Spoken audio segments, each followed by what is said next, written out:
Hey guys, CUTTERUP Rob here, if you guys don't know.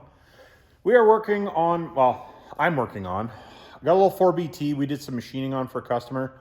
He had some issues with it, not with stuff that we did, but had some problems, and I was figured being that I have this engine to show you some failure stuff, it'll be a learning experience for everybody. So, I'm going to show you a little bit about this 4BT. This is a 4BT making some pretty good steam. He figures it's between 300 and 400 horsepower, but he had some issues. So I see a couple things. I honestly don't know what happened first, but I see some problems. So there's a few things that we see. Obviously, right from the get-go, this is number one piston. That's going to be a problem. So most of the time, everybody's going to see that and go, oh, piston to wall clearance is not right. That is incorrect. That is from overheating. So whether it has a bad injector or the EGTs were just high, I'm going to say the EGTs were pretty high. And I'll show you in a minute, I'll show you why on the other pistons. And then I also had a bearing failure on number 3 rod. So this rod was it's this cylinder that's scuffed up and this rod that had a bearing problem. So I don't have the bearings. We have the crankshaft, but it's already been sent out. But you can see that rod got pretty hot. So what we're going to do is I'm just going to quickly measure that bore just to show you guys. I got the gauge set up on standard bore right now, or I shouldn't say standard, the size of the pistons. I don't know what size this piston was to begin with, and there's no way for me to measure it now.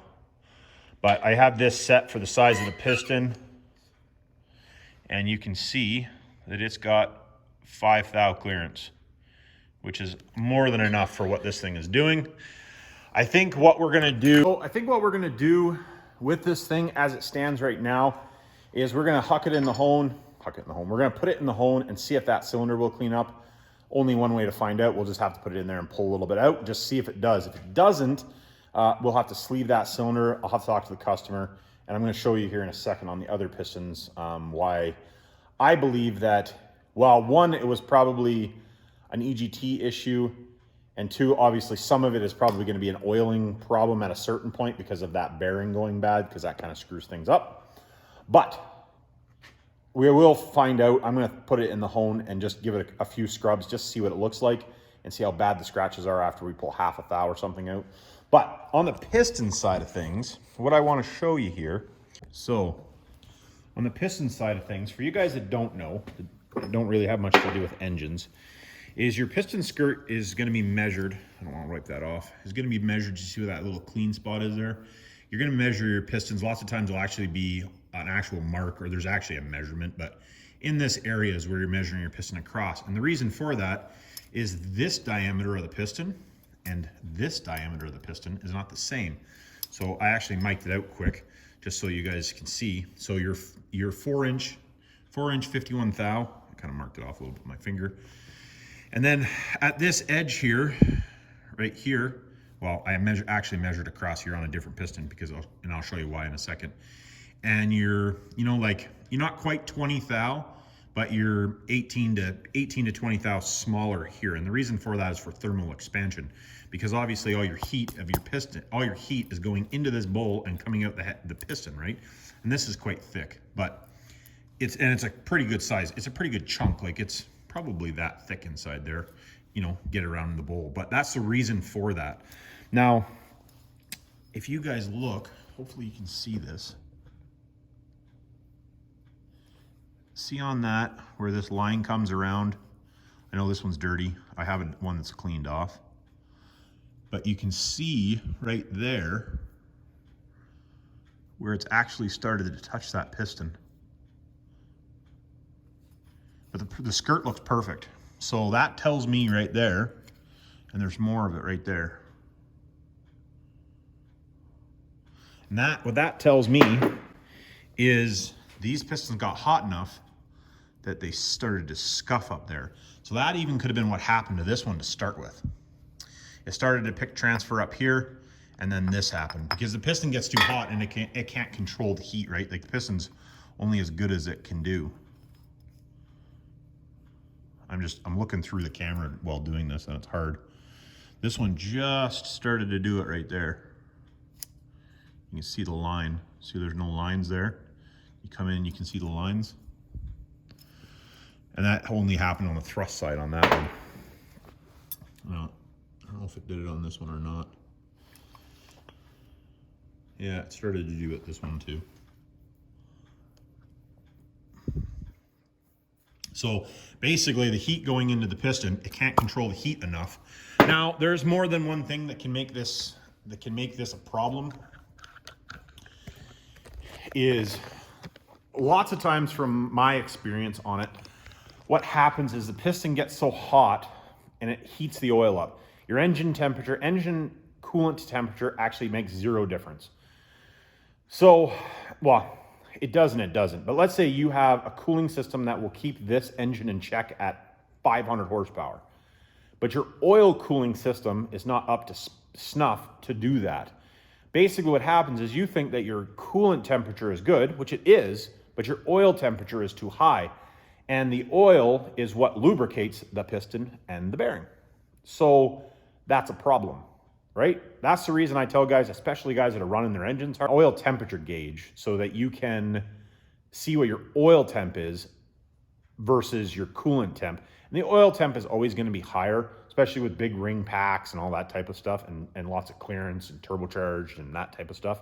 But you need to know where the tipping point is and how hot it is running, because you can have bearing failure, or you can have your oil failure at a high temp that starts to do scuffing. And I would say, looking at this, it's definitely seen some EGTs. And I honestly don't really know the guy. He just brought it in for us to do some machining on. So I'm kind of I'm going through, and I'm hopefully be able to help somebody here to not have a problem like this.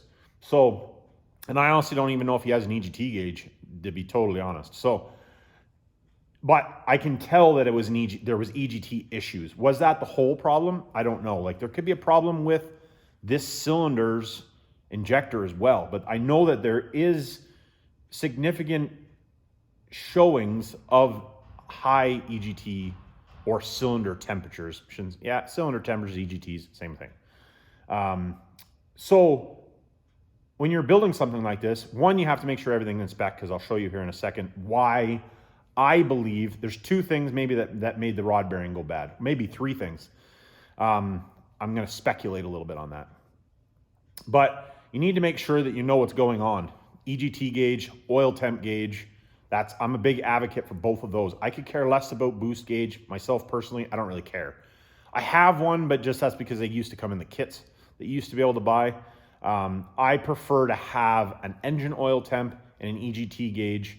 Are the most important ones, in my opinion. Like all trucks have oil pressure gauges and that type of stuff, and coolant temperatures. You don't need separate gauges for that. But let's look at one of these pistons here. So we're now talking about the bearing failure. Now, I don't have the bearings to see what the bearings look like, but bearing failure, I am going to say, being that, as you can see on top of this rod, the bearing, I would say, failed in the compression stroke. So it failed here, being the heat is right there, right? And that's when the compression, or when your basically your fire happens, this is where all your force is coming down on it, right? So if I had to guess on this, I'm not even 100% sure where these pistons went, other than this number one piston. I know that came from number one for sure. But the other pistons, I honestly don't know exactly where they came from. But if I was a betting man, I am going to say this piston is from number 3, and this rod is from number 3. And the reason I say that, if you guys look at that, you will see here where the valve was just starting to graze the top of that piston. Now, that said, I don't know whether the valve was touching prior to the bearing problem. I don't know how bad this bearing was. I'm going to say by the look of it was probably pretty bad. So it's one of those things. There's two sides of it. This could have been touching a valve or the head a little bit because of the bearing. But if I had to guess, probably the bearing problem, was either there was a bad bearing, that's one thing, was a bad bearing, or there wasn't enough oil clearance, or 3, the oil temperature was high enough, and this was the one that just had decided that it didn't like life anymore. So there, like I said, there is some speculation kind of involved because 1, we didn't get all the parts, and 2, you know, if you weren't driving it, you don't know exactly, right? You kind of have to speculate a little bit on some of this stuff because you don't know exactly what happens. It's just kind of going through years of experience and what happened. So with the marks on those pistons from the valve touching, they did indeed touch, but that could have happened from the bearing failure. So like I said, I don't know how bad. I would say by looking at the rod, it was probably pretty bad because you can actually see where the bolt was starting to, like the rod is actually messed up to the point where it was starting to deform the rod bolt hole.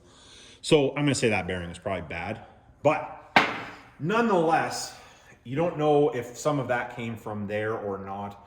I'm gonna say probably looking at it now, thinking about it, that probably most of that, like that witness mark on there, is gonna come from that bad bearing. I don't even know if that piston is from that hole. I didn't take the pistons off, so complete speculation on that, but definitely something we're gonna need to look at because if it touches a valve, pretty good chance there's a valve that's bent.